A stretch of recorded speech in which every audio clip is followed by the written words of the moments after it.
Le 14 février, pendant que nous la vidéo, M23 la matinée, qui territoire ya Katana, na Kabare, na na sud Kivu. Et na début d'après-midi, tu as contrôle l'aéroport ya Bukavu, na combo ya Kavumu.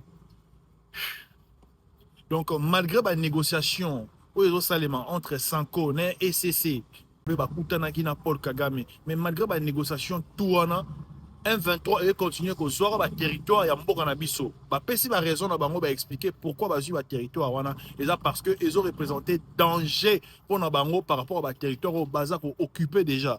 Mais quel culot en fait. Et ceux qui ont été ba militaire, ba sali réplique et image au moment na tché likolo et ça TP place ba soda ba ratio ba soda et yaka.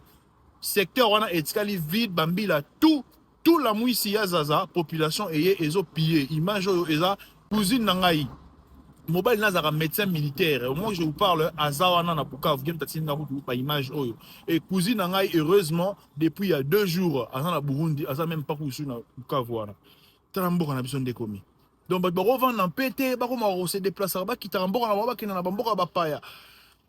La gouvernement ça est une solution parce que là comme vraiment sérieux territoire est belé une dizaine de territoires et comme au Kende to la caraboué to la distrait oh concert ceci c'est là putain.